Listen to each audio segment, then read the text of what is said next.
Welcome or welcome back to my channel.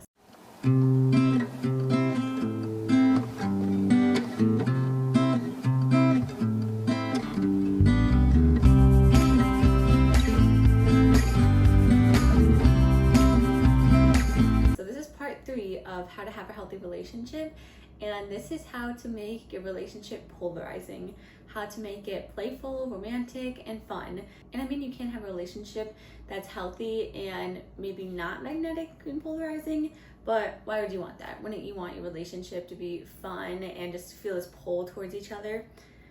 In this overly serious world, everyone deserves to be in a relationship where they can feel like a child again, where they can embrace their inner child and just play and have fun and be themselves and embrace that part of them that they used to embrace when they were little. I'm going to give you some activities for you to do together and some advice on how to transform your relationship into a playful, magnetic one. I want to say that a relationship can't be all play. I mean, you need to be able to have serious moments. If you're trying to crack a joke while you and your partner are trying to have a serious conversation, they're probably going to be very irritated with you. So you need to be serious as well, but there should definitely be some playfulness in there. Being in a relationship that's polarizing feels so good. It's like opposite sides of a magnet being pulled together. You feel drawn to your partner. You're both doing things that attract you to each other. This is very prevalent when a woman is able to be in her feminine energy and a man's able to be in his masculine, because those two are just like yin and yang. They just work together so perfectly, and they come together and they just flow they just flow so beautifully together. Like when the man is pursuing, chasing, and problem solving, and the woman is flowing and able to be more in her body than her head. That is how God created us, and if biologically it feels better for both partners to be in their respective, like I always use word energies, to be in their respective energies, to embody that, to embody those characteristics, like I said, where the man is the one pursuing and more so doing the problem solving and being in his head, and the woman is more so like dropping into her body, doing what feels good for her body, and is more so flowing. Those two complement each other very well and work together very well. And a lot of relationships today, I noticed that it's kind of flipped, especially in a lot of relationships my age. I noticed that it's very flipped, and the woman is really in her masculine energy. She's doing everything. She's pursuing, she's chasing, she's doing all the problem solving, and the man is kind of acting like the woman. And then neither one feels good. The man doesn't feel confident, he doesn't feel respected, he doesn't feel appreciated, he doesn't feel good about himself, and the woman feels stressed and irritated and feels like she's mothering her husband. So that's the problem when those two get flipped. You do not feel good. God just created us biologically to feel the best when we're each in our, like the woman's in her feminine energy, the man's in his masculine, and they're complementing each other, flowing together. Otherwise, you'll be like two same sides of the magnet repelling each other, especially if, like I said, the energies can kind of switch sometimes, or it could be where you're like both in your feminine energy or both trying to be in your masculine energy, and then instead of attracting each other, you're just repelling each other, like two same sides of a magnet. And neither of you will be feeling your best, and you'll be clashing with each other. You'll be banging heads together. Have you ever seen a couple together and it just feels like them interacting with each other is like a dance? Like they can just flow around each other and they just work together so well. Like maybe you've seen them cooking a meal or at a party or something, and it just seems like their interactions are like a dance. They just flow together so well.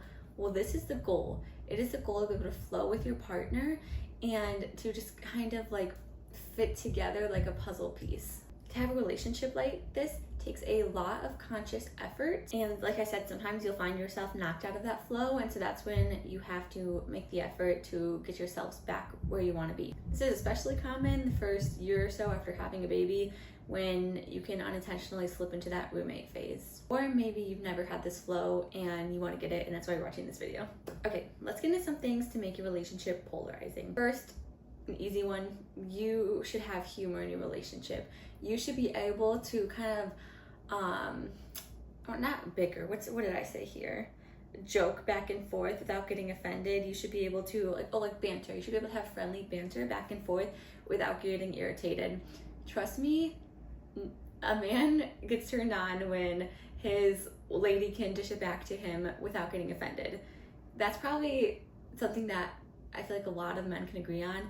that they get super annoyed when they're trying to joke with their girl and she gets offended. So try to not get offended and to be able to dish it back to him. Try to be playful with each other and joke around. Like I said, not if you're having a serious argument or fight, but try to be able to have that friendly banter and think of sly comments for each other. Think of fun, playful little jokes or sly comments, but definitely don't be joking about something that's not a joke, like something, some unspoken feelings or something that you know is really gonna hit a sore spot for them. That's not playful banter, that's not fun.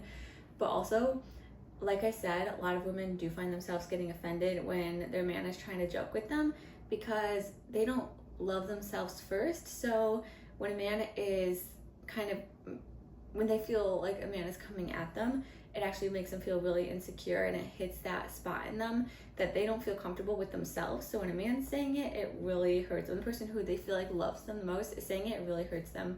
So that's one of the reasons that you have to love yourself first before someone else can love you, because otherwise you're gonna get offended all the time and you're not gonna feel confident, and when they say something that's supposed to be playful, you're gonna get offended and be butthurt. Piggybacking off of that point, sneaking suggestive comments to each other will really help you feel drawn towards each other and attracted towards each other. So say you're at a party and okay, I'm actually not going to give an example because I'm not going to try to talk dirty on YouTube, but if you've never talked dirty before, it might feel a little uncomfortable. But you have to remember, this is your partner. Like, they love you. I'm sure they've probably seen you at your best, seen you at your worst, and they will go crazy for you, giving little suggestive innuendos, giving them little comments to maybe get you guys excited for each other. Like if you're out and about and you whisper something in their ear. This really helps with magnetizing the relationship, charging it, as you feel that pull towards each other. Trust me, these little things add up to a lot. So if you've never done it, it might be a little uncomfortable, but trust me, start incorporating a little bit of suggestive comments, dirty talk into your relationship. Silly banter and suggestive comments will definitely make you guys feel more drawn towards each other. Next, know your partner's love language and cater towards it at least once a week. Make his favorite dinner, buy her flowers, make his favorite dessert, let him pick out a movie for you guys to watch together, give her a massage. What else did I say? Plan a date, leave him nice notes, whatever the love language may be, know it and surprise them minimum once a week. I mean, like I said, making their favorite meal, something just see that they are loved and seen is going to really help them to feel attracted to you and to feel good in the relationship, and this will help to make things more polarizing. When you're doing things that is showing how much you love them, they're gonna feel attracted to you. Next, try to have weekly date nights. I mean, they can be as simple as, like I said, him choosing a movie and you guys making homemade pizza together. Try to do something at least once a week to have a date night together. Try to put down your phones, and like I said, you can do a movie, but ideally you would do something that's more bonding, because actually sitting in front of a screen together is actually not the best way to bond. That's not very, you guys aren't very present when you're doing that. So something where you're doing it together, like I said, making a homemade pizza together, that would be something good. Or playing a game, something silly that my husband and I have done a few times over the years is we'll set a timer, I think, for maybe 2 minutes, and then we'll just like have a little competition of who can name the most states in those 2 minutes. Like, it's so silly, but that's another thing that adds a little bit of spark to the relationship and helps to kind of like magnetize. It's a little bit of friendly competition. A little competition definitely does something for relationship, even if you're not competitive. I'm not competitive, but trust me, it's good for relationships sometimes to do these things. Next, I want you to find something you can do together where it's you guys working towards a common goal, like whether that's learning tennis, doing home projects, playing video games together. I was listening to this video by John Deloney. If you don't know who that is, he's a really great author. and a really wise guy, and he was saying how the reason a lot of people find themselves cheating with their coworkers is because they're working towards a common project together, a common goal, and a lot of relationships don't have that same I don't know, situation, dynamic, whatever. And so, like, for example, maybe two colleagues are working on a project together, and they're sharing frustrations together, they're sharing maybe some laughs during the project, maybe late nights working on it, maybe overcoming obstacles, getting frustrated together, and then after all this hard work, they finally finish the project. That is a lot of bonding right there. And a lot of relationships don't have that same bond. They don't have that same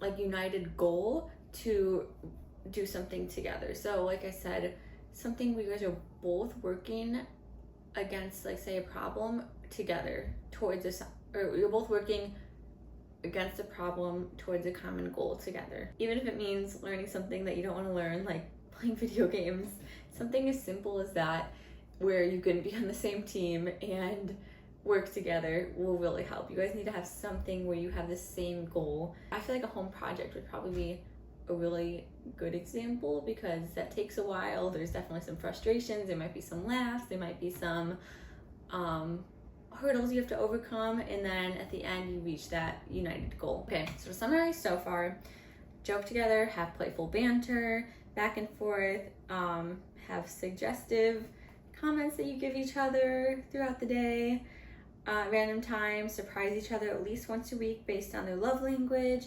weekly date nights, and I'll try to have something where you're working towards a common goal together as much as possible. One of my best friend's dad has said something many times that really stuck out to me, and that is, if you don't feel like doing something, that means you especially need to do it. That is when it's the most important time to do it. So if you're listening to this video and you're really not feeling motivated to do these things I'm talking about, that means that you especially need to do them. It's like when you are laying around and you don't feel like getting off the couch and going on a walk. When you don't feel like doing it, that shows that you even more so need to do it. That it's gonna help you so much. That going on that walk is really gonna help your mental health, your body, help you de-stress. It will be very advantageous towards you.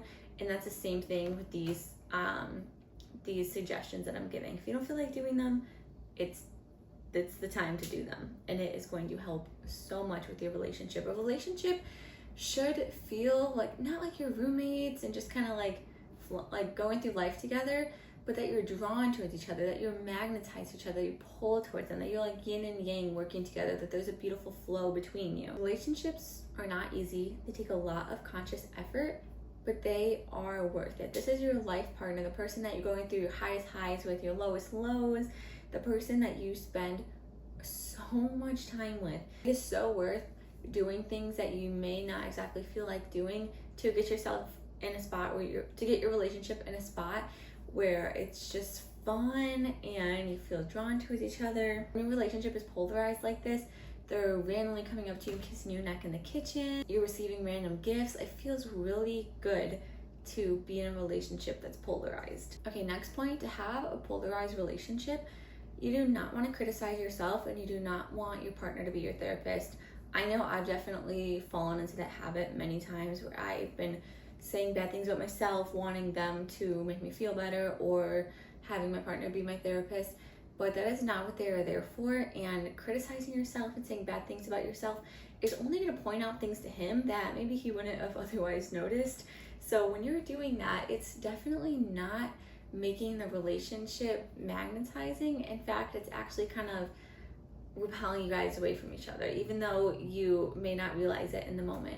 And you should be able to go to your partner in hard times, but really try to feel good about yourself, so that you don't need to have them as your therapist. Like, if you need to, maybe you need to see your own therapist rather than dumping everything on them, or go to your girlfriends. Like, that's what friends are for, to talk about these things with, not making your partner have to be the one that makes you feel better all the time. Like, nobody likes a pick-me, and it's definitely not gonna make your partner attracted to you if you're constantly jumping on yourself, pointing out your flaws, and just kind of seeking that validation from them. Like everybody says, you have to love yourself first before you can love someone else, because if you're not fully loving yourself, then you're not going to feel like you're worthy of their love, and you're not going to feel like you're worthy of the good treatment. So you may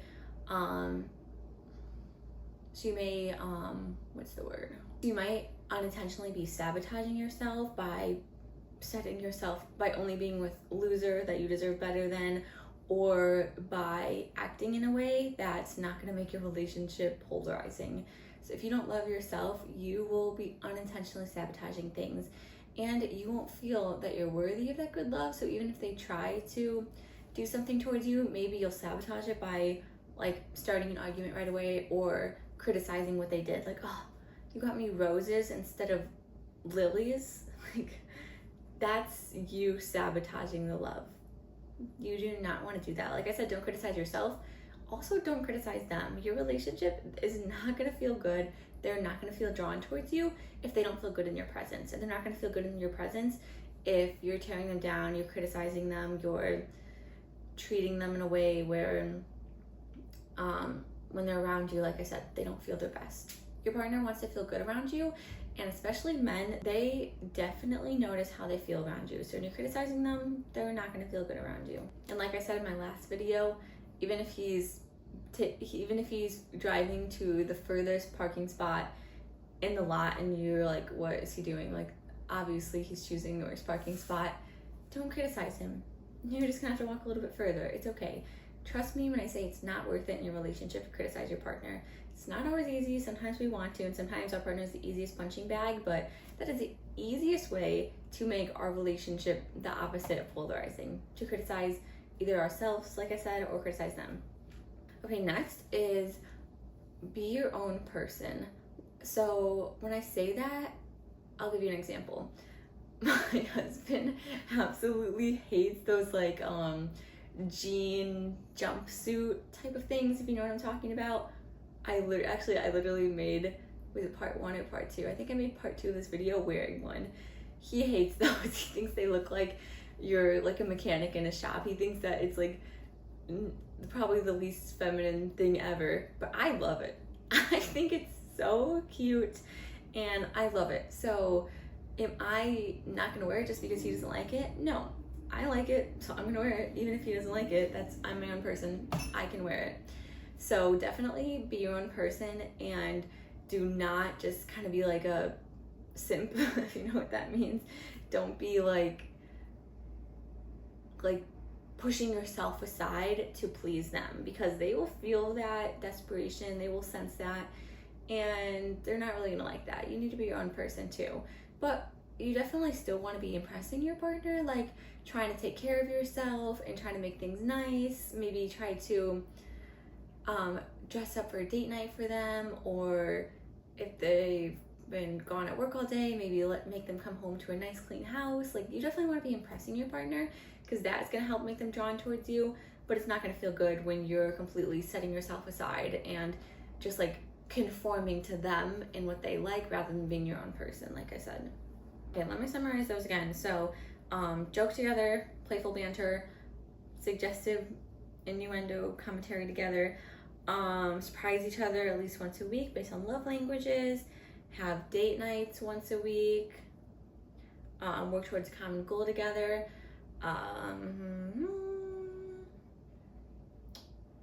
love yourself so that you're not making them your therapist. Do not criticize yourself in front of them and your appearance. Don't criticize them, and be your own person. So I wasn't sure if I was gonna say this on YouTube, but it just keeps popping in my head, and I'm like, okay, there's no denying it. Like, this is God telling me to do it. I am going to create my first course, and this is probably the last thing I thought that I would create a course on, but I'm going to create a course on relationships, on being in healthy relationships, on getting through problems together, on healing together, on transforming your toxic relationship into a healthy one, on making your relationship magnetizing. So in the last few videos, I've given some examples and I've taught about things, but in the courses, I'm going to dive a lot deeper. They're gonna be a lot more in depth, and I'm gonna give a lot of exercises for you to do. And the exercises is where the magic happens. That's definitely where the change and the growth happens. And so I'm gonna have a lot of exercises in there for you and your partner to do together, things for you to do alone. So this is something where, like, I know some people don't want to go to therapy. I feel like, I don't know, maybe 90% of guys I've heard of will refuse couples therapy. And I've talked to so many people, and they're like, my husband, my boyfriend, my fiance would never. I feel like so many guys are like that. So I guess I thought that this is something that you could do if needed, where nobody knows you're doing it behind closed doors, you're not with a person live talking to you. So this is less pressure than couples therapy, but it's just as beneficial. So I'm not sure when these courses are going to be done. Let me try for maybe a month from now. Let's try for September 15th. Or, okay, I'm not sure. I may release the courses, or I may release some of the modules in the course, maybe like one at a time. I haven't decided if I'm going to release it all at once or one at a time, but this is going to be on my website, so you can check there for updates. It's going to be on snowangelscoaching.com, and that will be available for purchase hopefully mid-September, like I said. But I wasn't sure if I was going to announce this, and I've been like trying to like put it out of my mind, like, no, I don't want to do it, but it keeps coming to me. And so I'm like, okay, that's God talking to me. And a lot of times when I make these videos or I write down my notes, I don't even feel like it's coming from me. I really feel like, I'm like, where did this even come from? Like, where did I get this advice? So I'm like, wow, that is God talking through me. So I'm definitely gonna pray for these courses. God, like, please talk through me. If I can even help one couple to make their relationship sexy, romantic, polarizing, playful, and fun, then that will be good. So those courses will be available, like I said, on my website, snowangelscoaching.com. But I wanted to post something on YouTube. I really hope that these are helpful, but the courses are going to be in a lot more detail, a lot more depth, and be multiple videos, and like I said, a lot of exercises for you guys to do. So I hope you guys enjoyed this video, and I hope you guys enjoyed this series. This is part 3 of 3 of how to have a healthy relationship. So thanks for watching, guys, and I'll see you in the next video.